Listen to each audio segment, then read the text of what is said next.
साकार को लेकर बहुत बड़ा खुलासा।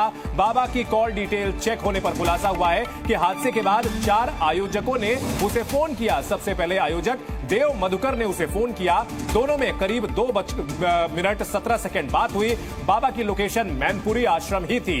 हादसे के बाद 3 और नंबरों से भी उसके पास फोन आया। फोन करने वाले तीनों आयोजक थे। 4:35 के बाद बाबा का फोन ऑफ हो गया। जाहिर सी बात है कि उसे समझ में आ चुका था उसकी मुश्किलें बढ़ चुकी हैं और जो उसने भ्रम का मायाजाल फैला रखा है वो कहीं ना कहीं पूरी तरह से नेस्तनाबूद हो गया। खुद को यह शख्स भगवान बताता था, लेकिन 121 लोगों की मौत हो गई और इस शख्स ने वापस वहां पलट कर जाना भी मुनासिब नहीं समझा। वो लोग जो इसके पैरों की धूल के लिए पागलों की तरह दौड़ रहे थे, जब वो लोग मर रहे थे तो इस शख्स ने उनकी सुध लेना भी मुनासिब नहीं समझा। यह भी नहीं पूछा कि किस तरह से वो लोग जो है मौत के मुंह में समा रहे हैं। हाथरस में खुद को भगवान बताने वाले साकार के सत्संग के बाद ऐसी भगदड़ मची कि देखते ही देखते 121 लोगों की मौत हो गई। हमारे संवाददाता जयप्रकाश आपको ग्राउंड जीरो से एक रिपोर्ट दिखा रहे हैं। कितनी लग्जरी लाइफ जीता है ये बाबा। आप मौके पर मौजूद उसके शानदार सोफे को देखकर समझ जाएंगे। हमारे संवाददाता जेपी की ये रिपोर्ट देखिए आप। ये बाबा का वो सोफा है, गद्दी है जिस पर बाबा बैठे हुए थे। ये आप देखिएगा, दर्शकों को बता दें, ये बाबा, ये ऊंची वाली देखिए, ऊंची वाली गद्दी मैं दर्शकों को दिखाता हूं। इस गद्दी पर बाबा बैठे हुए थे। ये आप देख सकते हैं, ये वो गद्दी है, ये गद्दी है जिस पर बाबा बैठे थे। ये गद्दी अगर आप दिवाली, ये बाबा इसी गद्दी पर ये मंच है बाबा का, और एक और होगी जो बाबा की पत्नी बैठती थी बराबर पर। बाबा की पत्नी भी साथ रहती है हर समय। देखिए बाबा की लग्जरी थी। आप देख सकते हैं कितना शानदार यहाँ कारपेट बाबा के लिए पैरों पर रखने के लिए आप तस्वीरों में देख सकते हैं। ये बाबा की व्यवस्था थी। आप सोचिए, ये शानदार कारपेट, बकायदा अच्छे टावल्स बाबा की सेवा में लगे हुए थे। यहाँ आप तस्वीरों में ये देख सकते हैं। ये तमाम आपको दिखा दे कि तौलिया है यहाँ पर। बहुत लग्जरी लाइफ। व्हाइट कलर बाबा को पसंद है। देखिए मैं आपको व्हाइट कलर, बाबा देखिए, बाबा ये देखिए, बाबा के ये वो कपड़े हैं जो व्हाइट कलर बाबा को बहुत पसंद था। वो व्हाइट कपड़े पहनते हैं, व्हाइट जूते पहनते हैं। बाबा को ये बड़ा शौक था और इसलिए व्हाइट टॉवल, व्हाइट हर चीज आपको सफेद नजर आएगी। इन सबके बीच सबसे बड़ा सवाल यही है कि सूरजपाल उर्फ साकार हरि उर्फ नारायण ने आखिर कैसे वर्दी उतारकर संत का चोला पहन लिया। हालांकि टेक्निकली यह कहना सही नहीं होगा कि संत का चोला पहन लिया, क्योंकि वो पहनकर सफेद कपड़े रहता था, सफेद सूट पहन करके रहता था। लेकिन सवाल यह है कि कैसे यौन शोषण का ये आरोपी समाज को ज्ञान बांटने लगा, कैसे खोड़ा से निकलकर बाबा बने इस शख्स के लाखों भक्त बन गए। देखिए जी न्यूज की रिपोर्ट।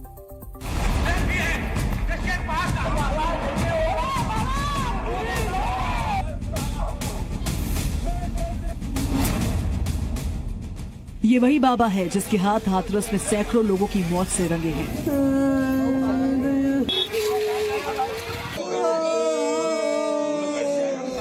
ये वही बाबा है जो नोएडा के खोड़ा से निकलकर लाखों लोगों के लिए भगवान बन चुका था।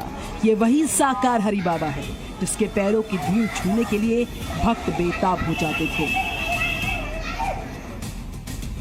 ये वही बाबा है जिसके 15 साल में लाखों भक्त हो गए हैं।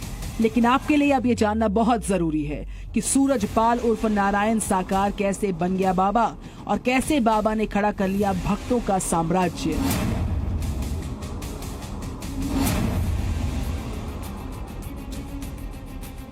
बाबा को लेकर कई तरह की जानकारियां आ रही हैं।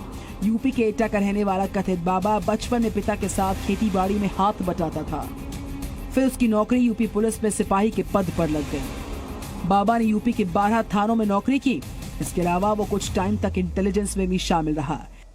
जिस तरीके से वो प्रवचन देता था, अपने आप को भगवान का अवतार बताता था, अपनी सुरक्षा में तैनात करने के लिए उसने बाकायदा एक आर्मी तैयार की।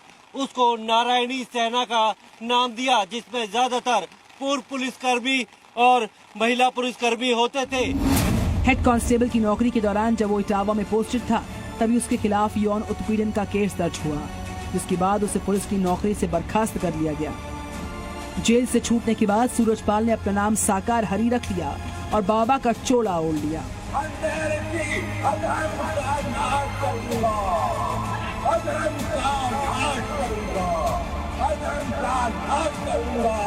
बाबा बनने के बाद उसने उन लोगों को टारगेट किया जो बहुत गरीब और दबे कुचले वर्ग के लोग थे। सूरजपाल और साकार हरि ने गांव-गांव जाकर चंदा इकट्ठा करना शुरू किया। इसके बाद उसने पटियाली में छोटा सा आश्रम बना लिया, जहां वो छोटे मोटे सत्संग करने लग गया। बाबा के सत्संगों में लोगों की भीड़ जुटनी शुरू हो गई और भक्तों ने उसका नाम भोले बाबा रख दिया। हाथरस में हुए दर्दनाक हादसे के बाद से ही बाबा साकार फरार है। पुलिस उसकी तलाश में दबिश दे रही है। इस बीच उसके पाखंड पर बहुत बड़ा खुलासा हुआ है। बाबा सूरजपाल उर्फ साकार हरि खुद को असली सदगुरु बताता है और दूसरे गुरुओं के पतन करने की बात करता है। यह बाबा दावा करता है कि अगर वो चाहे तो प्रलय ला सकता है। अपने प्रवचनों में अजीबोगरीब दावे करता है। वो कहता है कि वो जो फर्जी भगवान और फर्जी सदगुरु बने बैठे हैं, उनको वो 2 कौड़ी पर ला देगा। संकल्प करता हूँ, संकल्प करता हूँ, मैं जल्द ही सधर्म की स्थापना करूंगा, अंधेरे की अधर्म का नाश करूंगा, अधर्म का नाश करूंगा, अधर्म का नाश करूंगा। और जब मेरे नाम को बेच रहे हैं और नाम को बेच रहे हैं फर्जी भगवान और फर्जी सदगुरु बने बैठे हैं, उनको वोट पैदा करूंगा, उनको कोड़ी बनाऊंगा, उनका पतन करूंगा, पतन करूंगा। अगर मुझे आवश्यकता पड़ी तो मैं प्लेट भी पैदा कर सकता हूँ, मुझे आवश्यकता पड़ी तो मैं प्रलय भी ला सकता हूँ। हिंदू मुस्लिम सिख ईसाई का ये विष मिटाने के लिए मैं प्राकट्य हुआ हूँ। ब्राह्मण क्षत्रिय वैश्य का जहर खत्म